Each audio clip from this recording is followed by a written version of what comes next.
It was before the 2009 Easter weekend. I was exhausted. I got what felt like punctures in my heart and chest, and I heard what sounded like water rushing through my body. Very strange sensation. I was out of breath and had to sleep virtually sitting up. Lying down was impossible for me. So I called my doctor, but he said he couldn't see me for another 48 hours. Given my condition, I made an appointment with a country doctor who saw me right away. Her diagnosis? Gastroenteritis. Despite a vasovagal episode, or short loss of consciousness, she recommended acetaminophen. She urged me to come back if I got worse at her practice. My situation deteriorated significantly.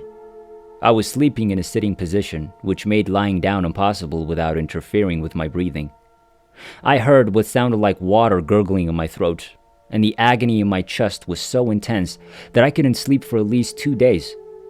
So I took 1 gram of acetaminophen every 2 hours, which caused me to fall asleep for 45 minutes.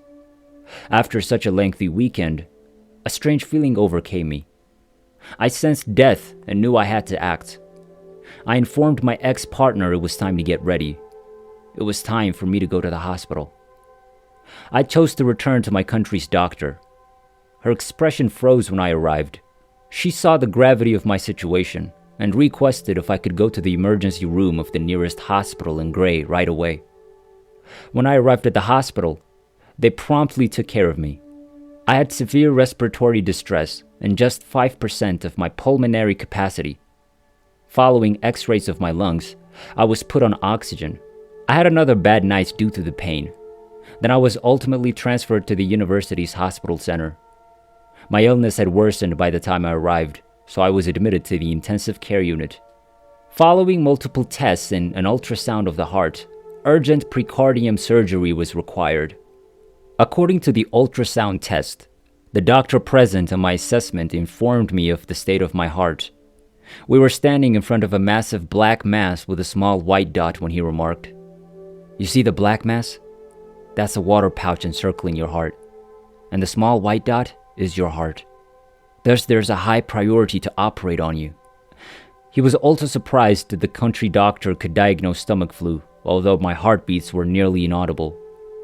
He continued by assuring me not to worry, because this was a simple and benign intervention, that they happened to have a brilliant cardiologist on site, and that he would take care of me.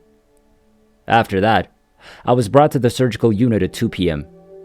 The surgeon was already there, waiting for me when I arrived. He introduced himself and stated that he would relieve some of the pressure on my heart. He calmed me and told me not to worry. I wasn't terrified at the time. I simply felt an odd sense and was aware of death. Everyone in the surgery unit was busy moving me from my bed and hence from my sitting position to the operation table. The anesthetist was trying to get me to lie down rather than struggle to stay seated. I had those words in my brain at the time. If I lay down, I will die. He gave me a reassuring look. So I tried it, and the more I got down, the less I could breathe. I was still in excruciating pain in my chest. Finally, I was entirely stretched out on the table. Suddenly, my eyesight turned white, and there was no longer any agony. I found myself in a wholly white environment that was extremely brilliant, intense, and almost incomprehensible. I couldn't see anything with my eyes any longer. Everything was white, but I was conscious that I was sitting on this operation table, in this unit, in this hospital once more. I was taken aback. Then I decided to move my hands and look at them. And there, curiously, I felt a stream of air passing between my fingers. I felt my arms moving, but I didn't see them like you do with your eyes. But I was aware of them in the position and location where I was. Everything was white around me in a calm atmosphere, and I realized without question that I had just died. I felt like I was going at hallucinogenic speed after that, circling the room in ever larger circles. I found myself in a room on the right side of the unit, most likely the doctor's restroom. There was a table with lunch, chicken leftovers, bottles of fine wine, and caterer wrappings. All of this pleased me, and I even considered that the doctors hadn't let themselves down by being able to enjoy decent lunches at work. I was completely aware of my surroundings. I felt a sense of well-being that I'd never felt before. I was feeling light. My ache, which had been bothering me for several days, has vanished. I was unconcerned about the issue. I felt liberated and wanted to have some fun with this. I got this bizarre feeling of being able to be everywhere at once. I had the impression that I was universal energy.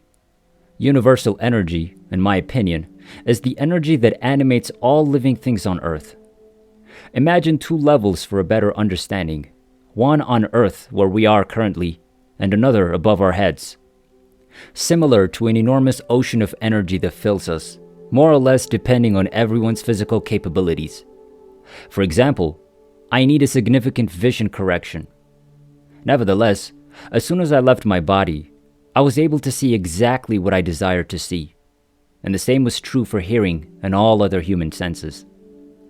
I was curious if the light was shining on the Maya monuments in Mexico. I didn't have enough time to complete my wish. It was really stunning when I was at the foot of a pyramid, pleased to find that the sun was indeed shining on this Maya site. I hardly had time to view a butterfly that was flying away as I arrived. Then I dashed back into this light at full speed. I met my paternal grandfather, who died in 1984, there. He was my tour guide during my adventure. I told him I was relieved to no longer feel so restricted in my body. I was no longer frustrated, hating, or jealous, to use a few earthy human emotions. He said that it was not the right time for me to be there, and that I needed to return to Earth in that body. Being in the state is truly liberating. One feels sensations that are difficult to articulate. I had the sensation that I comprehended the cosmos while also being the universe. I had more questions, since as soon as a thought occurred to me, I knew the solution.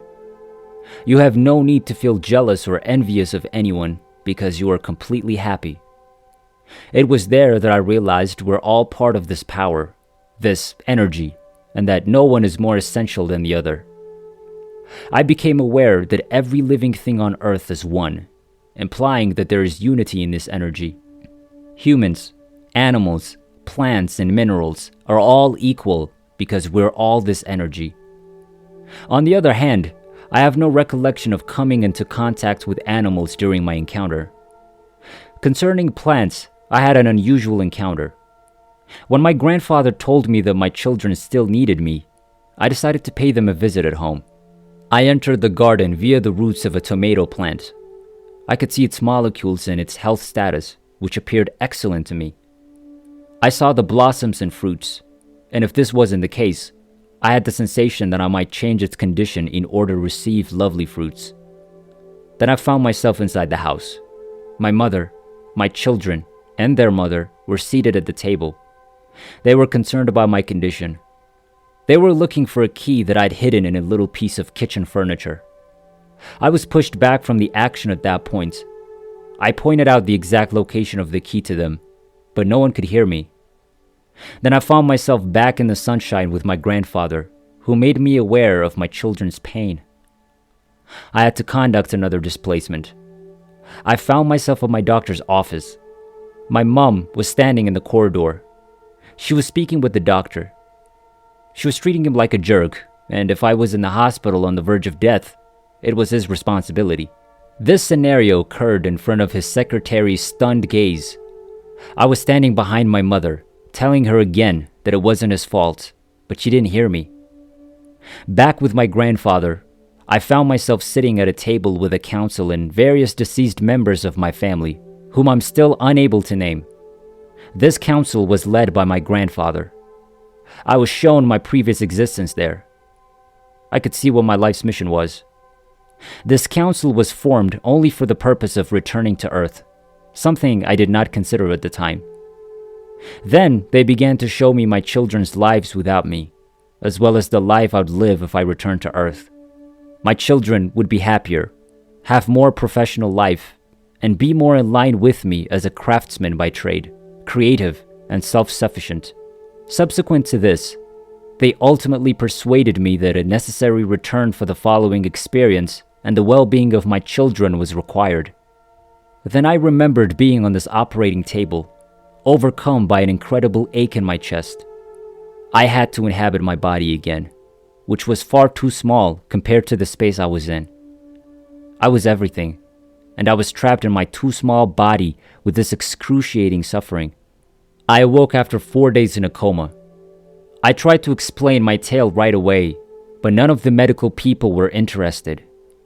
Because of this, I still have some recollection of what happened, as my recall of the event faded with time, and I'm confident that I lost a lot of information and specifics. Nonetheless, I'm grateful to have had this experience and to be able to share it with you today.